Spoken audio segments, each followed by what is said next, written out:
কোহলিকে ছাপিয়ে গেল বৈভব, আইপিএলে প্রথম হার বেঙ্গালুরুর। জুরেলের অর্ধশতরানে টানা ৪ ম্যাচ জিতে শীর্ষে রাজস্থান।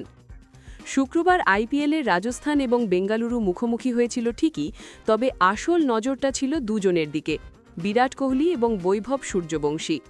সেই লড়াইয়ে শেষ হাসি হাসল ১৫ বছরের বৈভবই। শুক্রবার আইপিএলে রাজস্থান এবং বেঙ্গালুরু মুখোমুখি হয়েছিল ঠিকই, তবে আসল নজরটা ছিল দুজনের দিকে, বিরাট কোহলি এবং বৈভব সূর্যবংশী।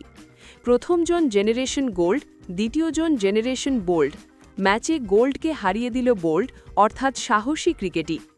ব্যক্তিগত পারফরমেন্সের বিচারে বৈভব ছাপিয়ে গেল কোহলিকে। তার ২৬ বলে ৭৮ রান এবং ধ্রুব জুরেলের অপরাজিত ৮১ রানের সৌজন্যে বেঙ্গালুরুকে ৪ উইকেটে হারাল রাজস্থান। টানা ৪টি ম্যাচ জিতে উঠে গেল আইপিএলের শীর্ষে। চলতি আইপিএলে প্রথম হারল বেঙ্গালুরু। ম্যাচের আগে সম্প্রচারকারী চ্যানেলের তরফে বারবারই এই দুজনকে দেখানো হচ্ছিল। কোহলি হালকা নকিং করলেও ব্যাট হাতে দেখা যায়নি বৈভবকে। দলের সাপোর্ট স্টাফের সঙ্গে গল্প করছিল সে।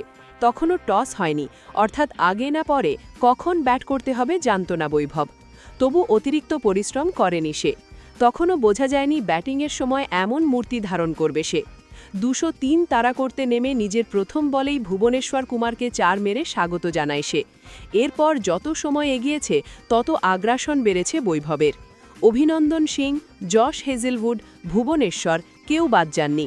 ভুবনেশ্বরকে বড় ৬ মেরে ১৫ বলে অর্ধশত রান করে বৈভব। এর আগে চেন্নাইয়ের বিরুদ্ধে ১৫ বলে অর্ধশত রান করেছিল সে।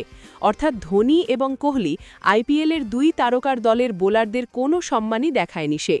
বৈভবের মতোই খেলছিলেন জুরেলও। যশস্বী জয়সওয়াল ১৩ আউট হওয়ার পর নেমেছিলেন তিনি, কিন্তু আগ্রাসনে টেক্কা দিচ্ছিলেন বৈভবকে। অভিনন্দনের দ্বিতীয় ওভারে নেন ২৪ রান। পাওয়ার প্লের মধ্যেই রাজস্থান ৯৭ রান উঠে যায়। বেঙ্গালুরু সমর্থকেরা ততক্ষণে হারের প্রহর গুনতে শুরু করে দিয়েছেন। পরিস্থিতি বদলে যায় নবম ওভারে।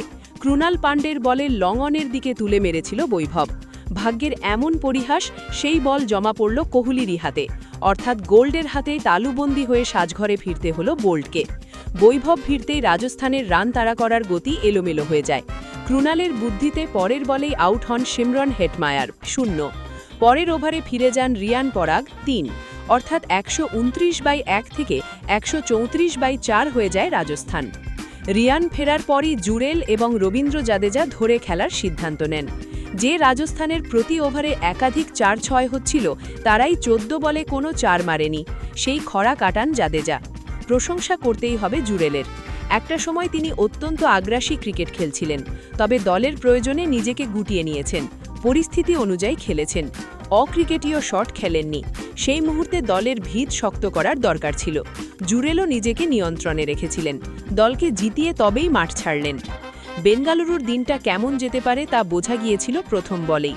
জফরা আর্চারের সামান্য উঁচু হয়ে আসা বল কোনো মতে ব্যাট দিয়ে ঠেকিয়েছিলেন ফিল সল্ট। ব্যাটের কানায় লেগে বল উঠে যায়।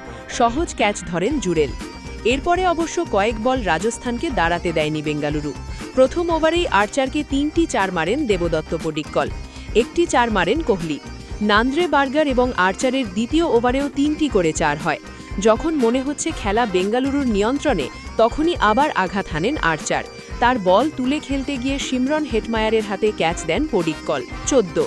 পডিক্কল ফেরার পর দলের দায়িত্ব নেন কোহলি।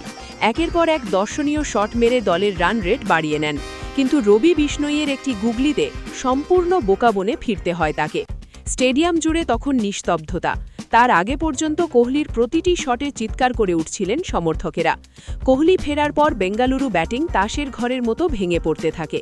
ক্রুনাল পান্ডে ১, জিতেশ শর্মা ৫, টিম ডেভিড ১৩, সকলে ব্যর্থ। এই অবস্থায় দলের হাল ধরেন পাটিদার। সঙ্গে পান রোমেরিও শেফার্ডকে, ২২। ২টি ৪ এবং ১টি ৬ মেরে দ্রুত রান তোলার চেষ্টা করেন শেফার্ড। ফেরেন রবীন্দ্র জাদেজার বলে। রাজস্থান বোলারদের চাপে ফেলে পাটিদার অর্ধশত রান করে ফেলেন। শেষ পর্যন্ত ৪০ বলে ৬৩ করে ফিরে যান সঞ্জীব শর্মার বলে। শেষের দিকে ভেঙ্কটেশ আইয়ার ১৫ বলে ২৯ দিয়ে বেঙ্গালুরুর রান ২০০ পার করে দেন। রাজস্থানের হয়ে ২টি করে উইকেট আর্চার, বিষ্ণই এবং ব্রিজেশ শর্মার।